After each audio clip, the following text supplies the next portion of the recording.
canes and armless coats haunt these German streets I force myself to walk. Factories smoke the sky.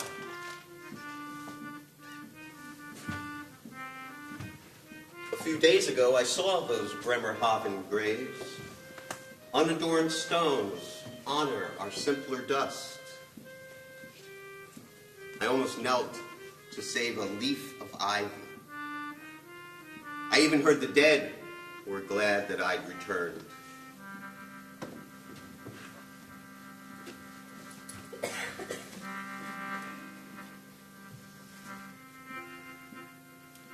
Born in Brooklyn, of German parents, I remember lines scratched on our doors, the crooked swastikas my father cursed and painted over. They appeared overnight, like frost stars on our windows.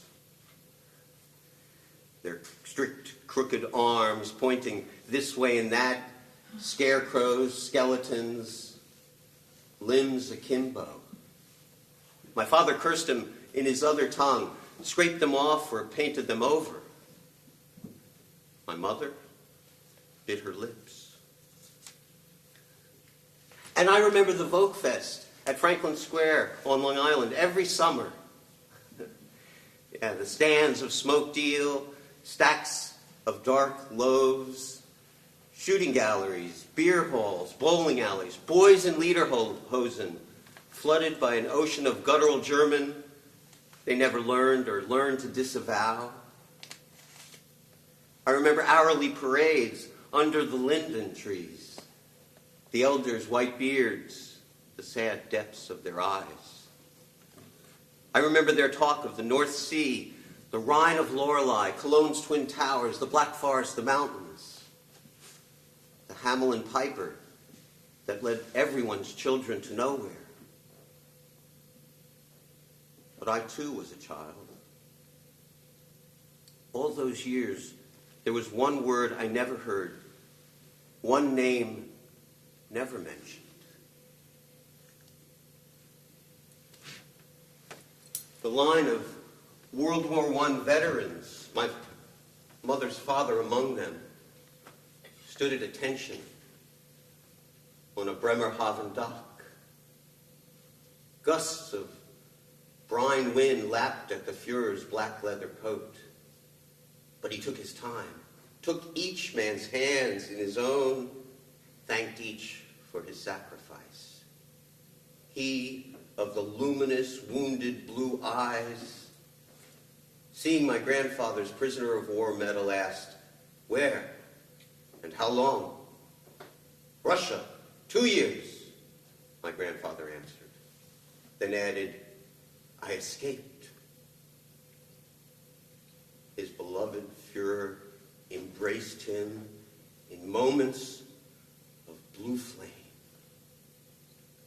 Behind them, Das Reich, their new battleship, bloomed.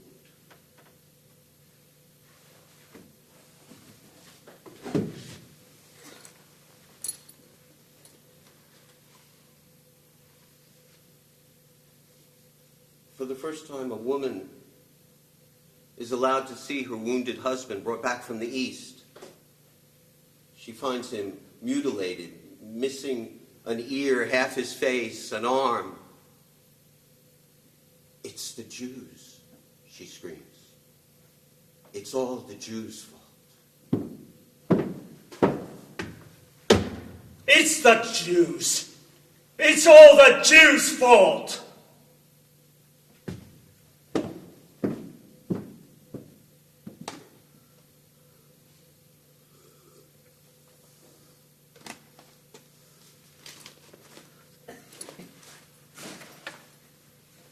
Morning tour of a German bakery.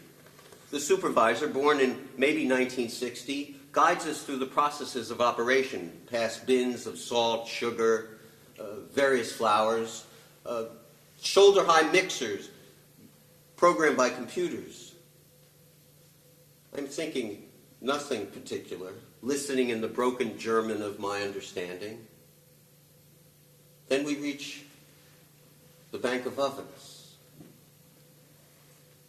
some designed to receive head-high carts of rolls, some with racks of flat steel beds for loaves. I am remembering nothing.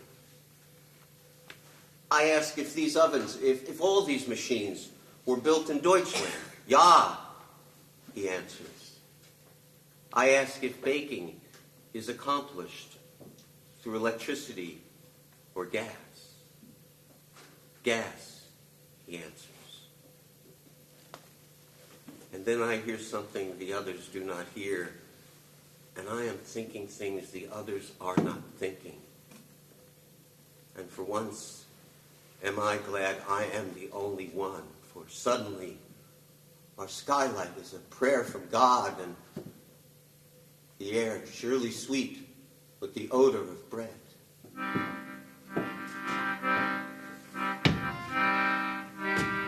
He came to our city, and the people were shouting and crying. They hailed the Führer as their deliverer. I was in the crowd, caught in delirium. A moving box pushed forward. Closer and closer he came. In the glistening black car, through a sea of heads. The people almost touched him, but I could not lift my arm. Then he was opposite me, and he gave me a look. It was the look of death. I saw the chill of death in his white face. And I knew it. I knew it then. He was the incarnation of death. I felt it in my marrow. And all those who cried after him as their Redeemer cried for death. This look rose my heart. And I raised my arm and I cried, "Help!"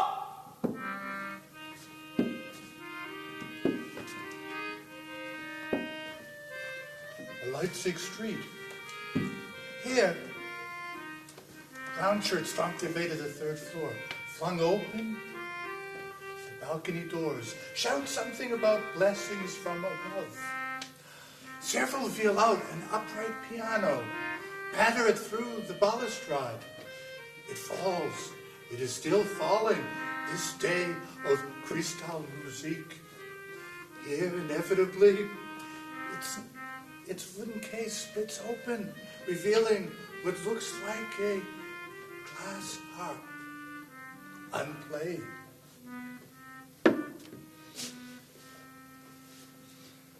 On the city square that day, my books were not burned. The truth was being burned, was it not?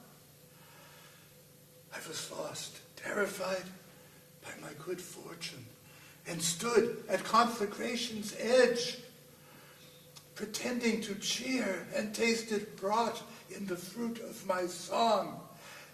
And Heil, determined whatever else to live, and left that place in luck, on fire, beyond redemption. My father said don't ask for such things. He didn't want to hear it. What's the use? God damn it, and be quiet, and then we were, or else. What makes you think you're so smart? And he laughed. He'd raise his hand and threaten, but not hit. What he did in the war? Carpentry foreman for Bethlehem Steel in Brooklyn against the Axis. The bottom line, Germans make good Americans, but lousy Germans. He smoked 3 packs a day and hid behind his smoke, and his brothers were dead, and the Jews never mind, and the war was over, and this was America, and we shouldn't forget it. Around the corner where I lived, a beautiful synagogue was burning. Around the corner where I lived, Around the corner, beautiful synagogue was burning. Around the corner where I lived, a beautiful synagogue was burning. My father came home in the evening and didn't recognize him. He didn't want to talk and didn't talk. What happened to him? It was burning. He didn't want to talk and didn't talk. What happened to him? Beautiful synagogue where I lived. He didn't want to talk and didn't talk. What happened to him? We packed the little things what we could carry. My father said he didn't know where we are going, who will live, who die. He didn't want to talk.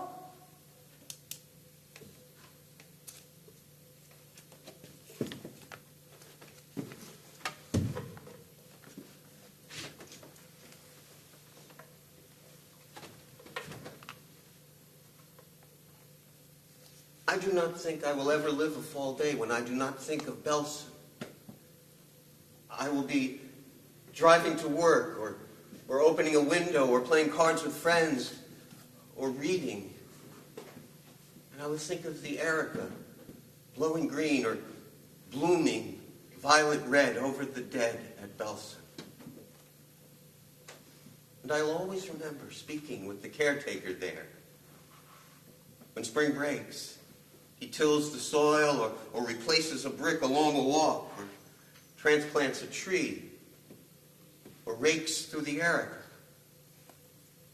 and finds a rusty spoon or a tin cup or a fragment of bone or a strand of barbed wire or a piece of rotten board or the casing of a bullet or the heel of a shoe or a coin or a button or a bit of leather that crumbles to the touch, or a pin, or the twisted frames of someone's eyeglasses, or a key, or a wedding band. From Belsen, a crate of gold teeth. From Dachau, a mountain of shoes. From Auschwitz, a skin lampshade. Who killed the Jews? Not I. Not I, cries the typist. Not I, cries the engineer. Not I, cries Adolf Eichmann. Not I, cries Albert Speer. My friend, Fritz Nova lost his father. A petty official had to choose. My friend Lou Abrams lost his brother. Who killed the Jews? Not I. Some men signed their papers, and some stood guard, and some herded the men, and some dropped the pellets, and some spread the ashes. Some hosed the walls, some planted the wheat, some poured the steel, some cleared the rail, some raised the cattle. Some smelled the smoke, some just heard the news. Were they Germans? Were they Nazis? Were they human? Who killed the Jews? The stars will remember the gold. The sun will remember the shoes. The moon will remember the skin. But who killed the Jews? Were they Germans? Were they Nazis? Were they human? Who killed the Jews? After Kristallnacht, Herr Neckenauer, restorer, was overwhelmed with work from Jewish customers. Legs broken, SS runes carved into polished surfaces. Doors hammered off cabinets, glass shattered. Barbarians, he cried, to treat furniture like this.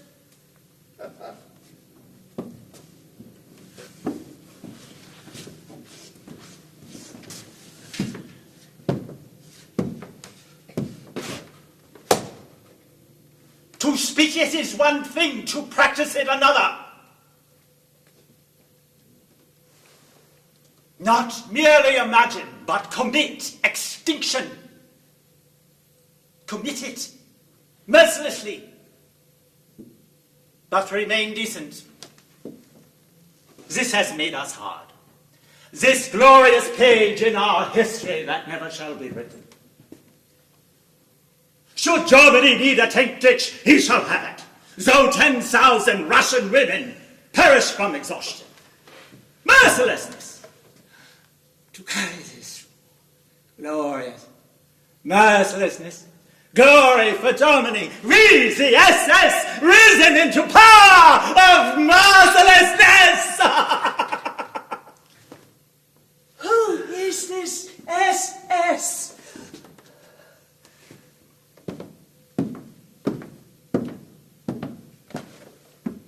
Who carries a newborn, holds him or her upside down in the sink, turns on the water and sinks. Here you go, little Moses, down the stream and drowned the child.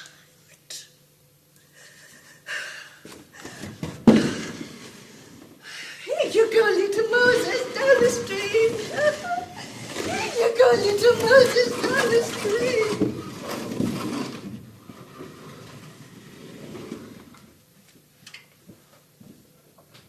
Herman, the channel was blue-green when you banked your plane and headed back, wasn't it? But the Stuka's wing down which you sighted, the countries you hated, shone brilliant as metals, didn't it? Your plane seemed almost to be on fire. My Nazi uncle.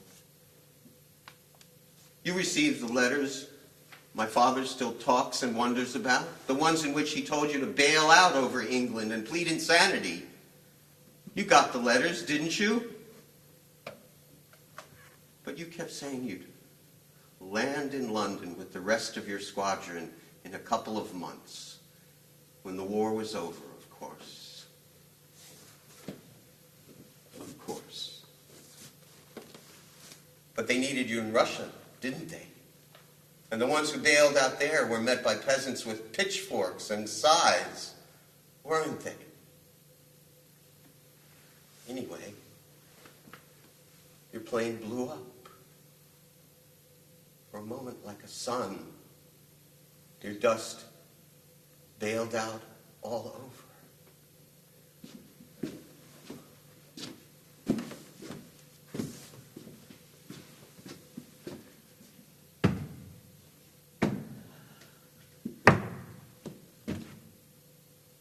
Clouds pass over endless, black fruit, dripping sap from branches of lightning.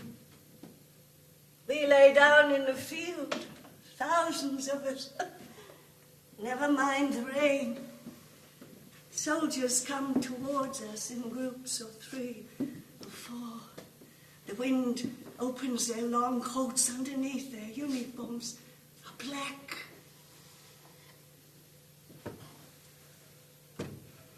The soldiers bend over. They inject the babies. The babies cry for a little while. We are living in biblical times, a woman says. As I chew my morning cereal, I think about the camps. Our victims lived on infected water, their own diminishing bodies, their will to bear witness. In my fantasy, God is retroactive, gives them each day 1 hour free from fear. They will call it the angel hour.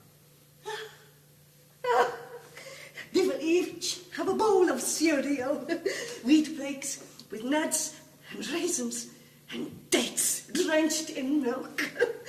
They will eat slowly, when even the SS must cow and whisper. Die Engelstunde. In this way I save so many as I chew my morning cereal. I do not think we can save them. I remember within my dream repeating, I do not think we can save them. I know now, this is a city in Germany 2 years after the Crystal Night. I think ahead to the hospital, the children. I do not think we can save them.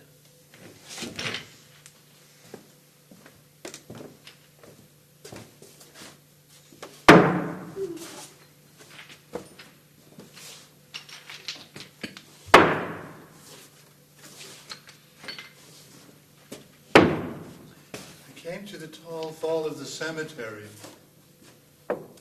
Near the fall was a pile of coal. I got between the tombstones. There I was safe for the moment. I could hear the screams of the children at night. They hid. In the morning, they came and searched the cemetery. The Germans went around with machine guns. We are here, in front of the hospital. I carry a child under each arm.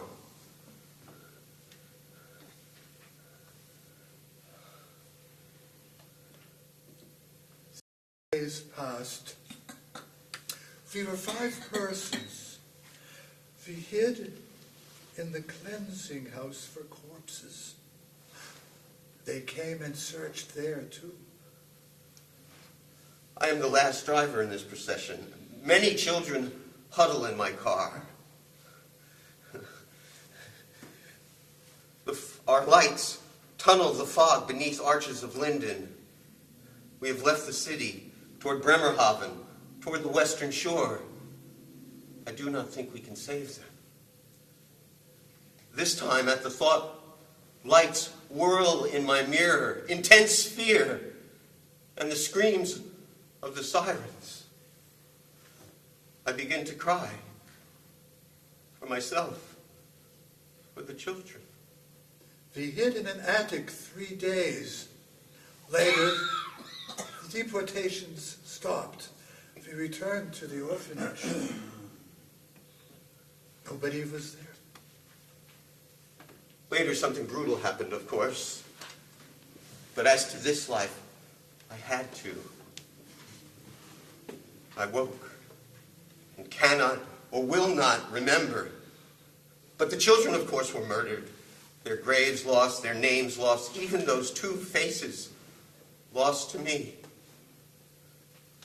Still, this morning, in the engine of my body, as I wept and breathed deep, relief, waves of relief, as though the dreamed rose would spill its petals forever.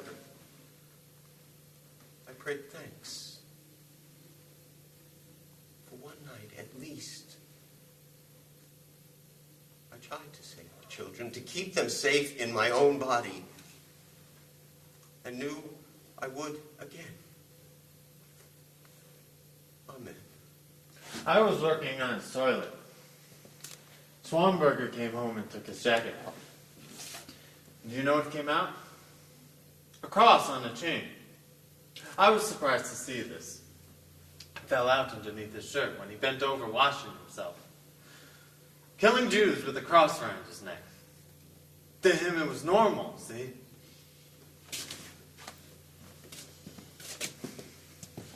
It would do me no good to travel to Auschwitz. Me nor anyone else any good. It would do me no good to kneel there. Me nor anyone else alive or dead any good at all. I've heard that in one oven, a votive candle still flames. When I close my eyes, I can see that candle. Its pitch aura, its tongues of pitch luminescence licking the oven's recesses. Do you not understand? Every day, 10,000 of my most valuable men die. Men irreplaceable. The best. The balance no longer balances. The parity of power in Europe ceases to exist as long as the others live. If they live, those in the camps, those inferiors, what will be our Germany in 100 years? I am accountable to my people, to no one else. A survivor, 40 years later, crawled up into an oven and lay down. What of his heart? Could it keep pumping its own pitch light there where God's human darkness grew darkest? Rudolf Hess praised the efficiency of these ovens. If I had branded a bloodhound, so be it! I care nothing for posthumous fame. You must learn to hate. I had to.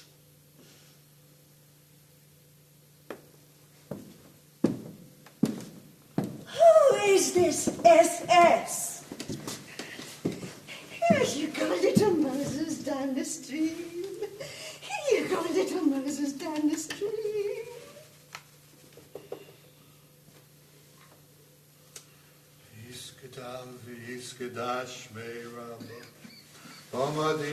Something happened.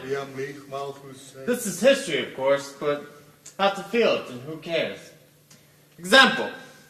November 17th, 1943 at Terezin. Day of the infamous census. The SS inventing a need to know how many Jews they had. Herding maybe 40,000 into a muddy field to wait all day without food or water. Planes circled overhead, machine guns guarded the edges, an evening of shrieking children.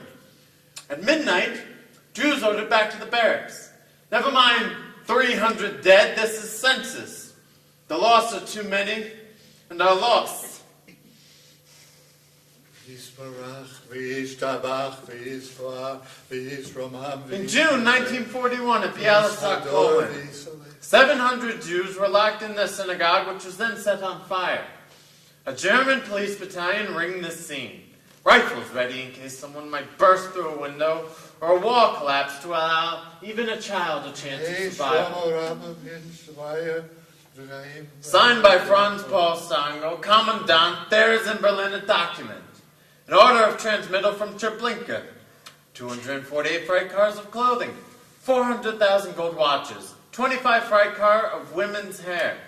Some clothing was kept. Some pulled for paper. The finest watches were never melted down. All the women's hair was used for mattresses or dolls. Treblinka, clothing, time in gold watches. Women's hair for mattresses and dolls' heads. Treblinka, oh, the train from Treblinka.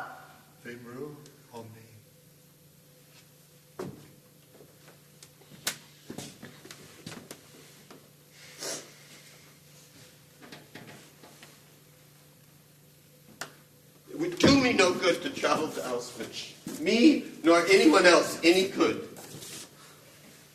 A lamp close softly, giving barely enough light to read by. You and I are children, reading a book by the light of that lamp. We are reading a story by a new master. We are as quiet as his shadows. In the story, the master orders the children to come to him. They leave their trains at a station where a clock is painted on false walls. It is always 3 o'clock. The master welcomes them. In 2 hours' time, at 3 o'clock, the children are ashes. It would do me no good to travel to Auschwitz, me nor anyone else any good. We still see the electrified barbed wire fence, strung on swan-neck cement poles bending inward over the grounds. Ash gray, but graceful, even beautiful. As though unintentional elegy. As though these lines were formed by an angel in its anti-world. It would do me no good to kneel there. Me or anyone else alive or dead. Any good at all. I want to show you. To say here. Here it is, here. And you would like, as long as you were passing time here, to be led there, where they were. In threadbare coats or coatless, some shoeless. Here we are then. Cold enough for the prisoner's breath to miss the air. East means Auschwitz.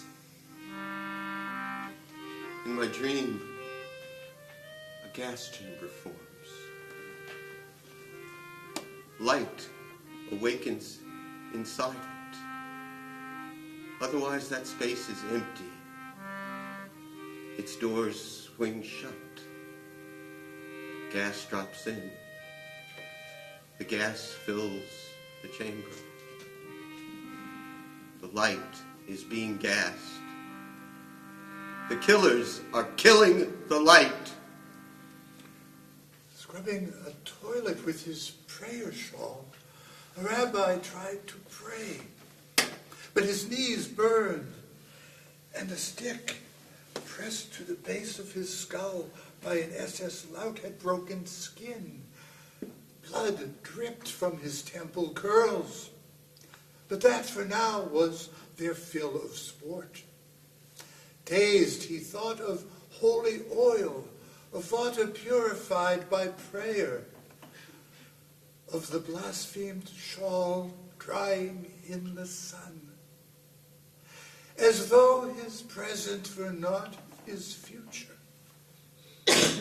On the prisoner's night march through winter, one saw a milk can leaning against a tree.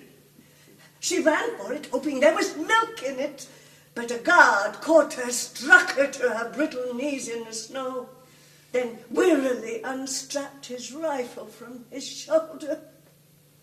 "Mercy, mercy," she pleaded, but he fired through his finger. He fired through her fingers into her face, then kicked her aside empty. The small stone house stands by itself, 30 meters long, 30 meters wide, 5 meters high. A lawn in front and a wooden shack where people undress, to shower, they think. You walk into the stone house. Concrete floor and no furniture. Maybe 200 nozzles stick out. Cyclone B. Bluish pellets dropped into a gas chamber through this hole. The 2 windows and door lined with rubber. It's a shower, all right. But gas comes out and twists their bodies into awful shapes. Gas does not put them quietly to sleep. Their flesh is torn with their own or others' teeth.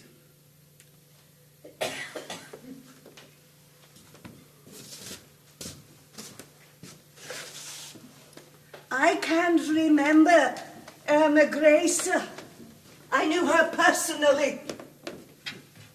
I didn't know that she was called Irma Grace. After liberation, I saw her picture in the paper. These things have been written about. How she dressed and what kind of face she had, so I know that it was she.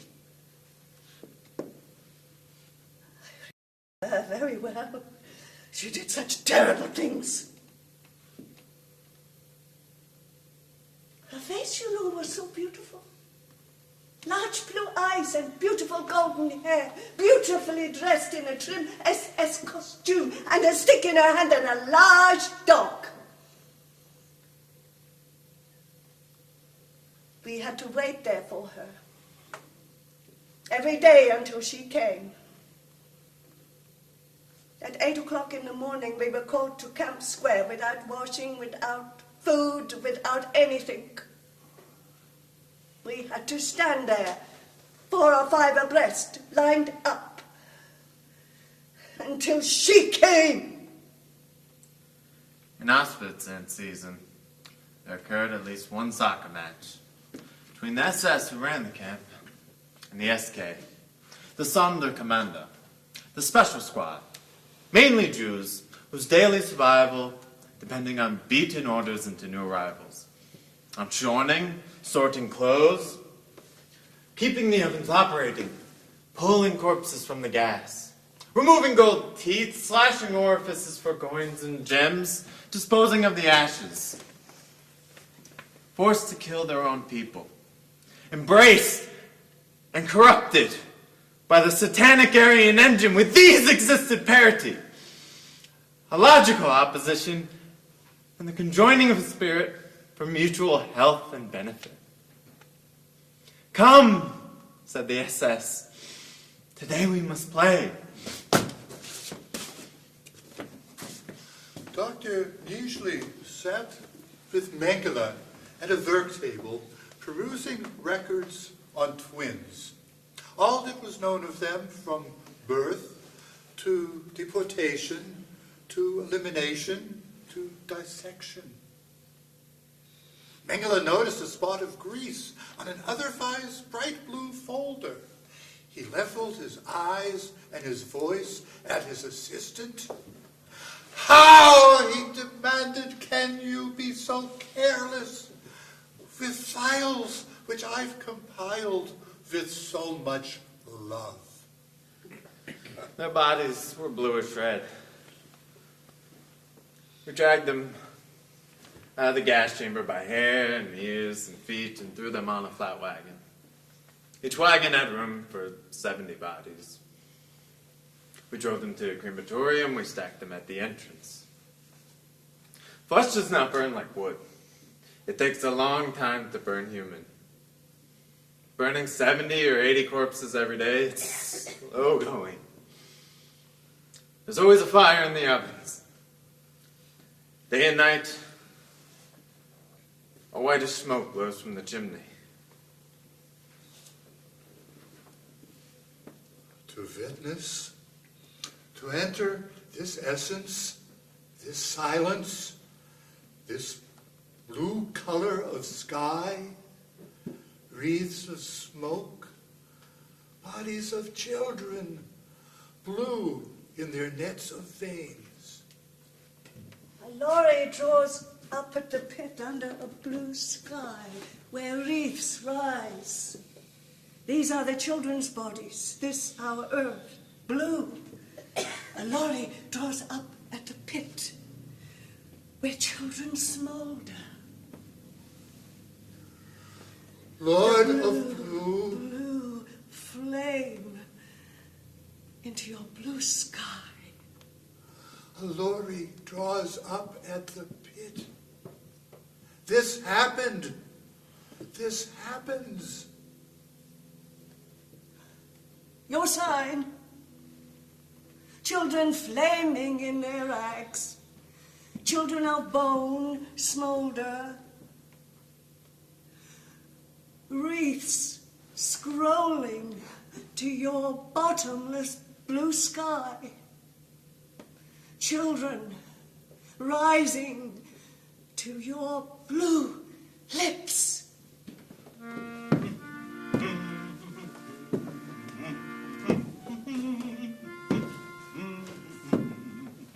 Outside the barracks, by the corner lights, I will always stand and wait for you at night. We will create our world for two. I'll wait for you the whole night through. For you, Lily Marlene.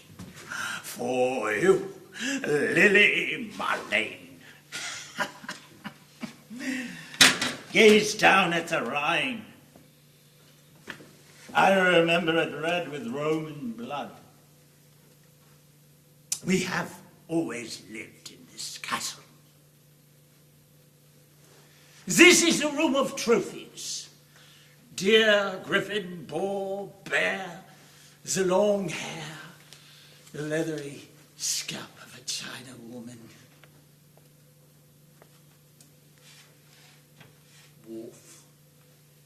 dragon. Lampshade of Jew skin. We've always lived in this castle.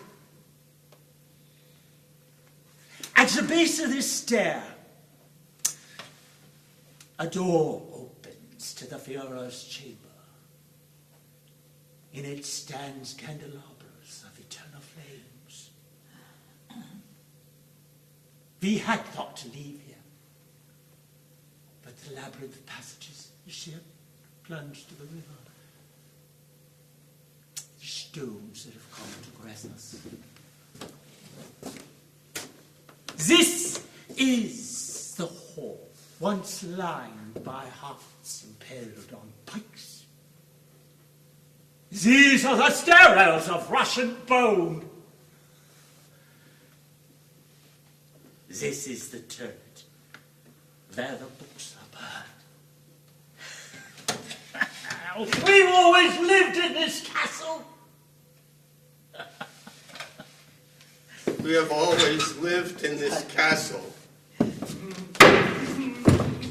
We cannot keep it all. An end to it.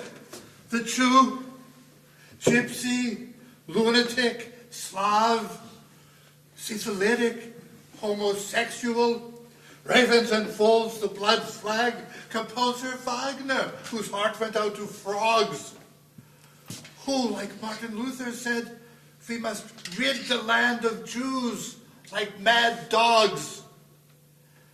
Hedrich dead, but given Lieditje. Mengele injecting dye into Jewish eyes. Visions of Holy Heinrich. What engineer Graber saw. He and two postmen allowed to watch the vans arriving. A father and his boy, watching that sky, explaining something.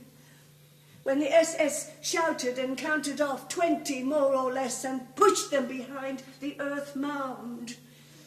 A father and his son and his sister that Graber remembered as pointing to herself.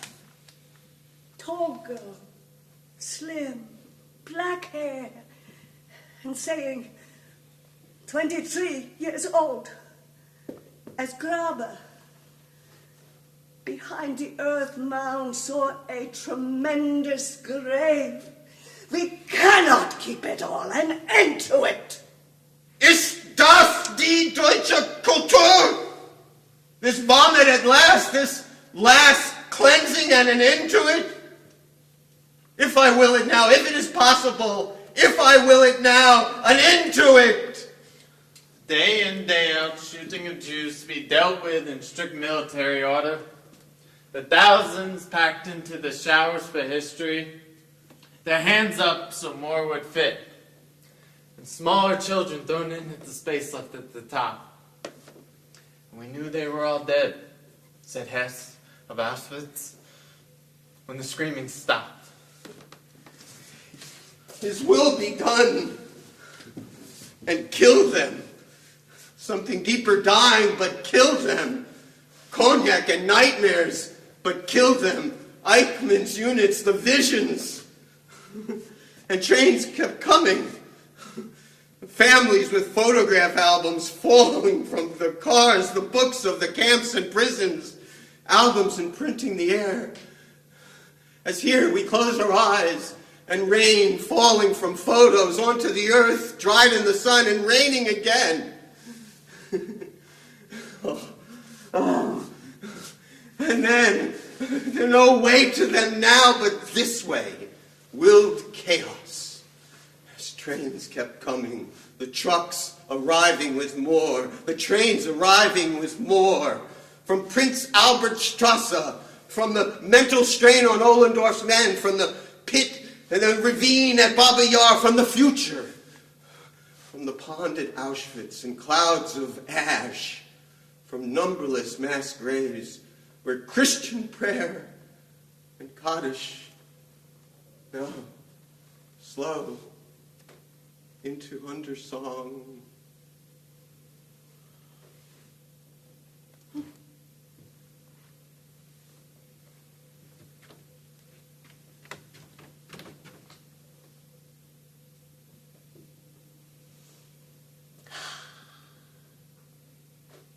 was alone, was carrying her bear with her.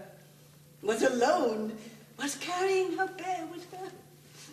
Was alone, was carrying her bear with her. Bear to counsel, comfort, and protect her.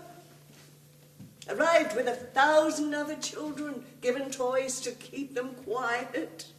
Was alone, was carrying her bear with her. Was alone, was carrying her bear with her. In the gas, her bear clawed free of her. In the gas, her bear clawed free of her. She held her bear as tightly as she could, but in the gas, her bear clawed free of her.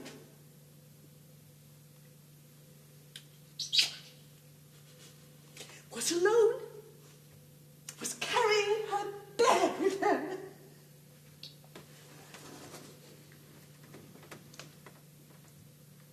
Rabbi Solomon H. remembered his son, a 9-year-old who had, Solomon tells us, half the book of Psalms by heart. As he was taken to be murdered, the boy was saying the Psalms from memory. Just before being gassed, the boy said, "I am still going to pray to God. Maybe at the last moment, we will still be saved." A survivor years later allowed himself to wonder where the dead were. All those hanging from barns and the beams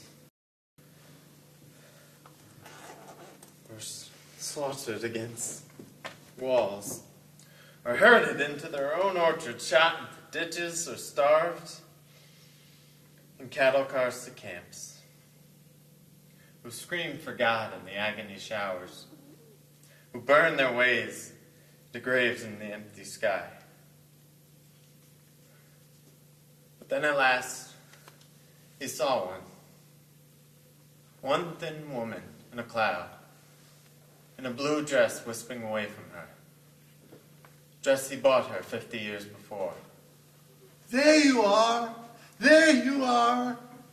There and there, as others appeared from the west in bursts of sunlight and cloud, whole families of them, streets and villages of them, whole cities of them, returned by rails of sunlight and sweeps of cloud on burnished chariots of cloud.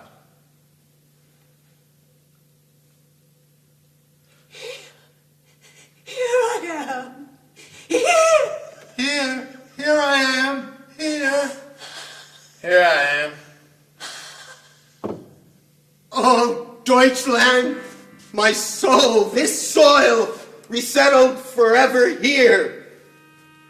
Remembered. The families, the children, the visions. The visions.